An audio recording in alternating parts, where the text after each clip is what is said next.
আসসালামু আলাইকুম। Shimul memorial north south school and কলেজে সবাইকে শুভেচ্ছা ও স্বাগতম। আমি প্লে গ্রুপের শ্রেণী শিক্ষক শারমিন সুলতানা শ্যামলী। ছোট সোনামণিরা, আপনারা সবাই কেমন আছেন? আশা করি সবাই ভালো আছেন এবং সুস্থ আছেন। এই করোনাকালীন সময়ে আমরা সবাই বাসায় থাকবো, কেউ বাইরে বের হতে চাইবো না। আর আমরা যে ক্লাস করছি না মোবাইলে অথবা ল্যাপটপে, ক্লাস করার পরে আমরা কি করব? আমরা সাবান দিয়ে হাত ধুবো। আর ক্লাস করার সময় বা অন্য কোনো সময় আমরা চোখে নাকে মুখে হাত দিব না। আমাদের যদি চোখে নাকে মুখে হাত দিতে হয় আমরা টিস্যু ব্যবহার করব, কিন্তু আমরা কেউ হাত দিব না। আর বারে বার আমরা সাবান দিয়ে হাত ধুবো। আমরা সবাই কি করব? সাবান দিয়ে হাত ধুবো এবং পরিষ্কার থাকবো, কেউ নোংরা থাকবো না। ঠিক আছে ছোট সোনামণিরা, আসুন আজকে ক্লাসে কি আছে দেখিনি। গণিত, চারু ও কারুকলা, বাংলা এবং ইংরেজি। ছোট সোনামণিরা, আমরা ক্লাসে যাওয়ার আগে একটু মজা করে নিই।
এখন আমরা গণিত ক্লাসে চলে যাই।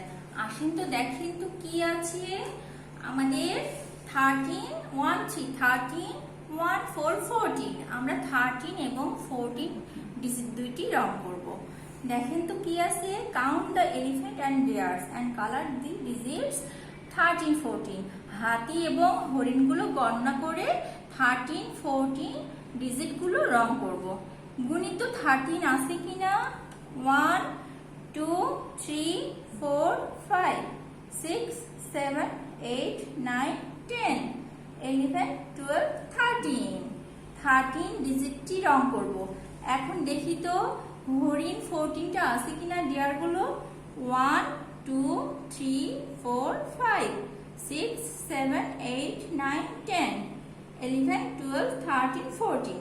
আমরা এখন 13 এবং 14 ডিজিট দুইটি রং করব। আসুন তো, আমি আজকে কমলা এবং লাল রং নিয়েছি। আপনারা চাইলে যে কোনো রং নিতে পারেন আপনাদের পছন্দ মতো, কিন্তু অবশ্যই গাঢ় রংটা পছন্দ করবেন। আমি 13টা আগে রং করে ফেলি। প্রথমে কি করব বলুন তো, আগে বর্ডার করে নিব। আমরা এই যে 13 এর 1 ডিজিটটি আগে বর্ডার করে নিচ্ছি। আপনারাও সুন্দরভাবে বর্ডার করে ফেলেন। আগে আমরা 13 1টার বর্ডার করব, তারপরে 3টা বর্ডার করব। আপনারা সবাই বোর্ড নিয়ে বসেছেন তো, শীটটা নিয়ে বসেছেন তো? না বসলে এক্ষুনি তাড়াতাড়ি চলে যান। আমরা এমনভাবে বর্ডার করব যেন দাগের বাইরে না যায়। আমরা এমনভাবে বর্ডার করব যেন দাগের বাইরে না যায়। যদি দাগের বাইরে যায় তাহলে কি করব বলেন তো? হ্যাঁ ছোট্ট সোনামণিরা, দাগের বাইরে গেলে আমরা ইরেজার দিয়ে ইরেজ করে দিব। আমার 1 শেষ হয়ে গেছে বর্ডার করা। এখন 3টা বর্ডার করব। আপনারা এই 3টা চাইলে অন্য রঙও দিতে পারেন, আমি একই রং দিচ্ছি। বর্ডার করার সময় লক্ষ্য রাখবো দাগের বাইরে না যায়। আস্তে আস্তে সুন্দরভাবে বর্ডার করব। বর্ডার করার সময় লক্ষ্য রাখতে হবে রং দাগের বাইরে যাবে না।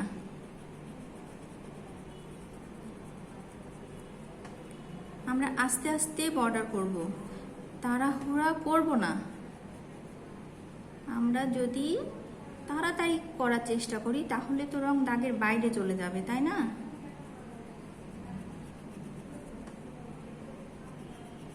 আস্তে আস্তে সুন্দরভাবে করেন।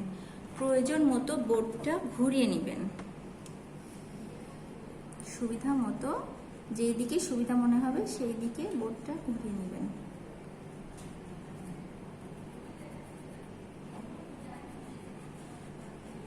আমার 3 বর্ডার করা হয়ে গেছে। এখন আমি মাঝের অংশটুকু রং করে ফেলছি। 1-এর মাঝে আগে রং করছি। রং করার সময় আমরা অবশ্যই লক্ষ্য রাখবো রং গাঢ় হবে, মসৃণ হবে এবং ভরাট হবে। আমার 1 রং করা প্রায় শেষ। আপনার রং করছেন তো? এখন আমি 3টা রং করব। দেখেন তো 3 রংটা করছেন তো সবাই? আমার 3 রং করা প্রায় শেষ। আপনারা আস্তে আস্তে রং করতে থাকেন, আস্তে আস্তে সুন্দরভাবে রং করতে থাকেন। এখন আমি 1, 4, 14 রং করব। আমি অরেঞ্জ কালার নিয়েছি। 1টা আগে বর্ডার করে নিই, 1টা আগে বর্ডার করব, তারপরে 4 বর্ডার করব। বর্ডার করার সময় খেয়াল রাখতে হবে রং দাগের বাইরে যাবে না। আস্তে আস্তে সুন্দরভাবে বর্ডার করব।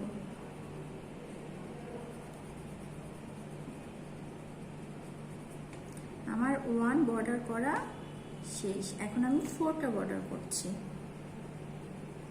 আপনারা আমার সাথে সাথে আস্তে আস্তে বর্ডার করেন।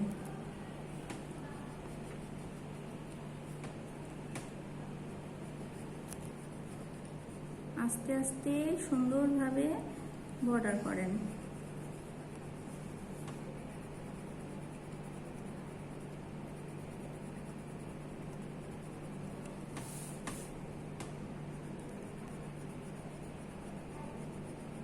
আমার 4 বর্ডার করা প্রায় শেষ। এখন আমি 1টা রং করে নিই।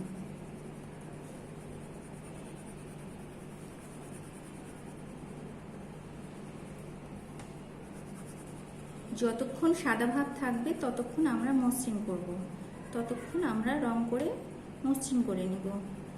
রঙের মাঝে সাদা ভাব থাকা যাবে না, রং গাঢ় হতে হবে এবং মসৃণ হতে হবে। এখন আমি 4টা রং করছি। রং করার সময় অবশ্যই আস্তে আস্তে সুন্দরভাবে রং করতে হবে, দাগের বাইরে রং যাওয়া যাবে না। আমার 4 রং করা হয়ে গেছে। 1, 4, 14 রং করা হয়ে গেছে। দেখুন তো ছোট্ট সোনামণিরা, আপনারা ঠিক এইভাবে রং করছেন তো? এইভাবে রং করবেন। এখন আমরা বোর্ডে চলে যাই।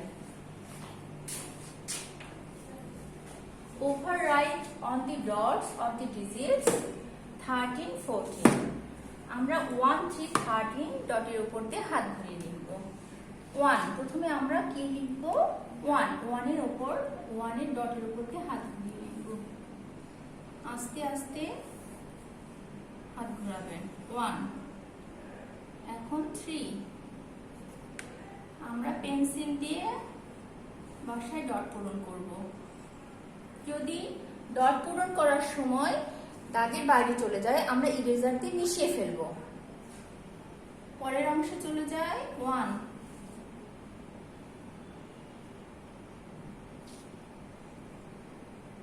1 3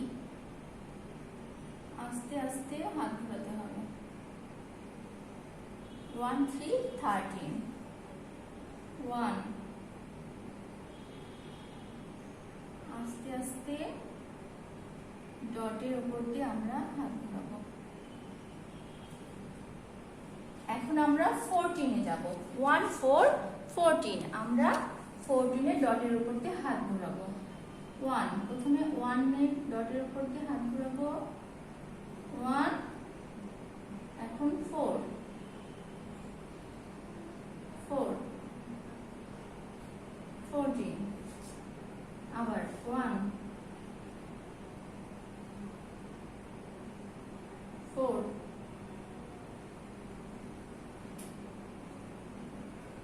4 14 আরেকটি আছে তাহলে আমাদের 14 ডট কমপ্লিট হয়ে যাবে 1 4 14 আমরা 13 এবং 14 ডটের উপর দিয়ে হাত ঘুরিয়ে লিখলাম। এখন আমরা ডিজিট লিখব। Write the digits 5 to 8 correctly. 5 থেকে 8 পর্যন্ত ডিজিটগুলো সঠিকভাবে লিখব আমরা। 5 এর প্রথমে কি করতে হবে? আগে উপরে টানটা দিতে হবে। তারপরে যে আমরা মাঝের এখানে এই টানটা দিব, এটা সোজা দিব না, একটু ভাঁজ করে দেব। ভাঁজ করে এইভাবে ঘুরিয়ে নিব। আরেকটা লিখি 5 আমরা এর আগে লিখেছি 5 আপনারা লিখছেন তো আমার সাথে সাথে 5 এখন 6 টা অনেক সহজ না, উপর থেকে গোল করে আস্তে করে ঘুরিয়ে নিব 6 আরেকটা লিখি 6 এখন আমরা 7 লিখব। 7টা দেখেন তো এইভাবে প্রথমে টান দিলাম, টানটা নিচে সোজা প্রথমে টান দিলাম, তারপর নিচে টান দিব। এই টানটা সোজা হবে না, বাঁকা হবে এইভাবে। এবং একটি জিনিস খেয়াল রাখবো, উপরে যে একটা টান আছে না, এই টানের সোজাসুজি হবে। দেখেন তো উপরের টানের সোজাসুজি এই টানটা হবে। এইটা যতটা পারি আমরা এইভাবে লিখব 7 এখন আমরা 8 লিখব। 8টা দেখেন তো এইভাবে ভাঁজ করে এই যে 8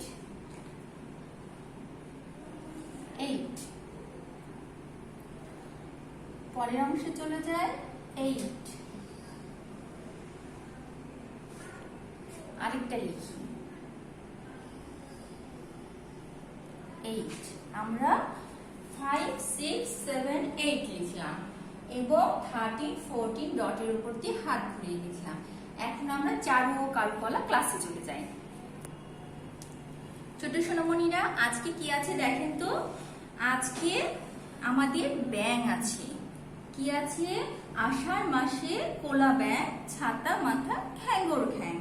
প্রদত্ত শীটে প্রদত্ত কম্পোজিশন মনের মতো করে রাঙিয়ে তুলি। দেখেন আমরা এটা এর আগে করেছি তো, এই রংটা করেছি না, আমরা জানি তো, আবার একটু মনে করে নিই। দেখুন তো প্রথমে ব্যাঙটা কি করে আছে, এই যে পাতাটা ধরে আছে, পাতার এই যে এই ডাটাতে গাঢ় সবুজ, এই যে মাঝের এই অংশগুলোতে আমরা টিয়া কালার করব। টিয়া কালার করব। ব্যাঙের এই যে গা আছে না, পুরা গায়ে আমরা সোনালী রংটা করছি। নাকে এবং ঠোঁটে লাল রং, চোখটাতে আমরা কোনো রং করব না, সাদা থাকবে। এবং এই যে মাশরুম আছে, মাশরুমে কি আছে দেখেন, নিচের অংশে এটাতে আমাদের কফি রং আছে, ওপরে লাল, এই ছোট্ট মাশরুমটা এখানে বাদামি রং, উপরে গোলাপি রং। এইদিকে একটা ফুল আছে, ফুলের নিচে দুইটা পাতা আছে, একটা হচ্ছে গাঢ় সবুজ আরেকটা টিয়া। আপনার যেটা ইচ্ছা মতো যে কোনো কালার করতে পারেন, এটা কোনো সমস্যা নাই। আর এই ফুলের কমলা রং, এই যে এই ফুলের এই অংশে কমলা রং আর উপরের এই অংশে লাল রং আছে। আর এই যে এই পাতা, আপনারা এখানে আমাদের সবুজ আছে, আপনারা চাইলে টিয়া দিতে পারেন। এখানে আমাদের টিয়া আছে, আপনারা চাইলে সবুজ দিতে পারেন। টিয়া এবং সবুজ এই দুইটা রং, এই দুইটার যে কোনো একটাতে দিতে পারেন, টিয়া এবং সবুজ রংটা। এবং যে ল্যান্ড আছে দেখেন, এই ল্যান্ডে প্রথমে আমরা হলুদ রং করব। হলুদ রং করার পরে আমরা টিয়া রঙের শেড দেব। আস্তে আস্তে করে সুন্দরভাবে আগে হলুদ রং করব, তারপরে টিয়া রংটা করে ফেলবো। তাহলে দেখেন তো একটু হলুদ হলুদ ভাব আছে না, টিয়া আর হলুদ এই যে ভাব আছে। হ্যাঁ ছোট্ট সোনামণিরা, আর একটু দেখেন তো, আমরা এই যে বৃষ্টির ফোঁটাগুলো আছে এটা আমরা টক্সি কালার দিয়ে, টক্সি কালার গুলে কটন বাড দিয়ে ছাপ দিয়েছি। এই যে কটন বাডের ছাপ, কটন বাডের ছাপ দিয়েছি আমরা। দেখেন তো এখানে আকাশি রংটা দিয়েছি, আমরা এখানে আকাশি রংটা দিয়েছি। এই যে আস্তে আস্তে কটন বাড দিয়ে ছাপ দিলেই হয়ে গেল আমাদের ব্যাঙ। ছোট্ট সোনামণিরা, এখন আমরা পরবর্তী ক্লাসে চলে যাই। আমরা এখন বাংলা ক্লাস করব। আসুন দেখি কি আছে। চলুন, ভ ব্যঞ্জন বর্ণটি দিয়ে দুটি শব্দ একটি ছড়া শিখে নিই। ভতে ভালুক, ভতে ভেড়া, ভতে ভালুক, ভতে ভেড়া। ভ দিয়ে আমরা কি শিখলাম তাহলে? ভতে ভালুক, ভতে ভেড়া। আমরা ভ দিয়ে দুইটা শব্দ শিখলাম, তো কি শিখলাম? ভতে ভালুক, ভতে ভেড়া। আমরা ভতে এখন একটি ছড়া শিখে নিই। ভতে ভালুক জানে বাঁচতে ভালো, ভতে ভালুক জানে বাঁচতে ভালো। কে জানে বাঁচতে ভালো? ভালুক জানে বাঁচতে ভালো। কে জানে বাঁচতে ভালো? ভালুক জানে বাঁচতে ভালো। ভালুক কি জানে? ভালুক জানে বাঁচতে ভালো। এখন ম ব্যঞ্জন বর্ণটি স্ক্রিনে নতুন করে চিনে নিই। ম, এটা কোন বর্ণ? ম। ম কোন বর্ণ? স্বরবর্ণ না ব্যঞ্জন বর্ণ? ম ব্যঞ্জন বর্ণ, তাই না? হ্যাঁ ছোট সোনামণিরা, আমরা নতুন ভাবে কি শিখলাম, কি চিনলাম? ম। আমার সাথে সাথে বলেন তো, ম কি? এটা ম। এখন আমরা পরবর্তীতে চলে যাই। ধ দন্ত ন ব্যঞ্জন বর্ণ দুইটি দিয়ে দুইটি করে শব্দ ও একটি করে ছড়া মনে করে বলি। ধতে ধোপা, ধতে ধান, ধতে ধোপা, ধতে ধান। ধতে কি? ধতে ধোপা। ধতে আরেকটা শব্দ কি? ধান। এখন দন্ত নতে নাপিত, দন্ত নতে নাপিত, দন্ত নতে নদী, দন্ত নতে নাপিত, দন্ত নতে নদী। দন্ত নদী আমরা কোন দুটো শব্দ শিখলাম? দন্ত নতে নাপিত, দন্ত নতে নদী। এখন আমরা ছড়াটা করে নিই। ধতে ধোপা কেমন কাপড় কাচে, ধোপা কেমন কাপড় কাচে। ধতে ধোপা কেমন কাপড় কাচে। কে কেমন কাপড় কাচে? ধোপা কেমন কাপড় কাচে। ধোপা কেমন কাপড় কাচে? ধোপা কেমন কাপড় কাচে? ধতে ধোপা কেমন কাপড় কাচে। আচ্ছা, দন্ত নতে নাপিত ভাইয়া দাড়ি চাচে, দন্ত নতে নাপিত ভাইয়া দাড়ি চাচে। কে দাড়ি চাচে? নাপিত ভাইয়া দাড়ি চাচে। নাপিত ভাইয়া কি করে? নাপিত ভাইয়া দাড়ি চাচে। তাহলে দন্ত নতে কি ছড়া জানলাম আমরা? দন্ত নতে নাপিত ভাইয়া দাড়ি চাচে। বাংলায় তিনটি পেশার নাম মনে করে বলি। বাংলায় তিনটি পেশা। শিক্ষক, শিক্ষক, শিক্ষক আমরা চিনি তো না? হ্যাঁ ছোট সোনামণিরা, আমি শিক্ষক, তাই না আপনাদের? হ্যাঁ শিক্ষক। কৃষক, কৃষককে যিনি কৃষি কাজ করেন। আর চিকিৎসক, আরেকটা আছে চিকিৎসক, চিকিৎসককে যারা চিকিৎসা দেয়। তাহলে আমরা তিনটা পেশা কি শিখলাম?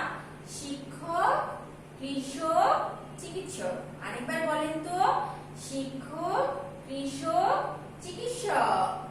ছোট্ট সোনামণিরা মুখস্থ হয়েছে? আরেকবার বলুন তো আমার সাথে। শিক্ষক, কৃষক, চিকিৎসক। এগুলো কিসের নাম বলেন তো? এগুলো পেশার নাম, তাই না? এগুলো কিসের নাম? পেশার নাম শিখলাম আমরা। এখন আমরা প্রশ্নের উত্তরগুলো পড়ে নিই। চলুন নিচের প্রশ্ন উত্তরগুলো মুখে মুখে বলি। যেমন ভতে কি হয়? ভতে ভালুক, ভতে ভেড়া। ভতে কি হয়? ভালুক, ভেড়া। ভতে কি? ভালুক, ভেড়া। কে দাড়ি চাচে? নাপিত ভাইয়া দাড়ি চাচে। কে দাড়ি চাচে? নাপিত ভাইয়া দাড়ি চাচে। নাপিত ভাইয়া কি করে? নাপিত ভাইয়া দাড়ি চাচে। নাপিত ভাইয়া কি করে? নাপিত ভাইয়া দাড়ি চাচে। ধ এর পরের বর্ণ কি? দন্ত ন। ধ এর পরের বর্ণ দন্ত ন। ধ এর পরের বর্ণ কি? দন্ত ন। সবাই ভালো মতো বাসায় পড়াশোনা করবেন, ঠিক আছে? এখন আমরা ইংরেজি ক্লাসে চলে যাই। কি আছে? Let's memorize two words and their meaning with the letters KL. KL letter গুলো দিয়ে দুটি করে ওয়ার্ড ও অর্থ শিখে নেই। K for kangaroo, K for kangaroo, kangaroo মানে kangaroo, kangaroo অর্থ kangaroo, kangaroo অর্থ kangaroo। K for key, K for key, key অর্থ চাবি, K for key, key অর্থ চাবি। তাহলে আমরা K for key শিখলাম দুইটা word. K for kangaroo, K for key, K for kangaroo, K for key, kangaroo অর্থ kangaroo, key অর্থ চাবি। এখন আমরা L for শিখে নিই। L for lion, L for lion, L for lock, L for lion, L for lock, lion অর্থ সিংহ, lock অর্থ তালা, lion অর্থ সিংহ, lock অর্থ তালা, lion অর্থ কি? সিংহ, lock অর্থ তালা। আমরা তাহলে K এবং L দিয়ে দুইটি করে ওয়ার্ড শিখলাম। আরেকবার মনে করে বলি, K for kangaroo, kangaroo অর্থ kangaroo, K for key, key অর্থ চাবি, L for lion, lion অর্থ সিংহ, L for lock, lock অর্থ তালা। এখন দেখেন তো, memorize three fruits in English and Bengali, ইংরেজি এবং বাংলায় তিনটি ফলের নাম মনে করে বলি।